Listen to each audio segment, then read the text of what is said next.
chatted at Sportsman's Club, among other things, that your dad or family had some sort of contact with Jackson, and I've never really captured that moment.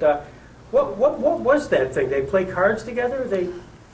Well, my dad was a little older than Jackson, but he was when was Jackson born?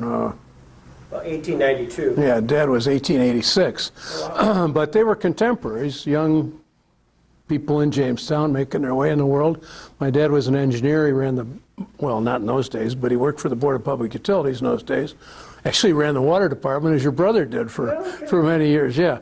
But he and Jackson were fishing buddies. They were trout fishing pals, and they went up to Canada with a group of men, including Sam Price's dad and Willard Cass's uncle and a whole bunch of these guys, and they'd go up in some remote place in Ontario and fish for a couple weeks every year, and then they were part of the Sportsman's Club together and probably played cards. I don't know about that, but had a few cocktails, I'm sure, and probably swapped a lot of lies, especially about fishing. You recall any conversation about your dad talking about Jackson as a guy or anything else other than? Not much. The only thing I remember as a kid was my dad was an honorary bearer at his funeral. And, you know, I was, what was that, 54? 54? 54. I was 12 years old. I wasn't paying a lot of attention to the Supreme Court in those days. I just knew there was this big guy, and my dad was involved in his funeral, and he was, along with about 49 other people or something like that, as I recall.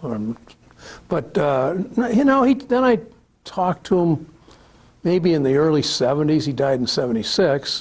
Just casually mentioned it. I think somebody brought a board or something that was on the wall up at the Sportsman's Club one time, and I asked Dad about him, and there was a picture of them, I think, fishing in Canada, and he said, that's Jackson, and that's pointed out all these guys.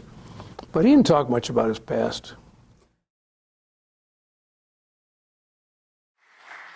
To conclude the activities up here tonight, I'd like to call Joe Johnson forward. Joe is the executive director of the Elizabeth Linné Foundation. Unfortunately, Betty is unable to be with us. So we're going to go over here, and I've got a special presentation. This to Betty Linné. This is a signed lithograph print of Justice Jackson, signed by Lurabelle Colburn. And there's about 4 or 5 of these out there, guys like Rehnquist and now Elizabeth Betty Linné. So to Joe, thank you very much, and I appreciate everything that the foundation has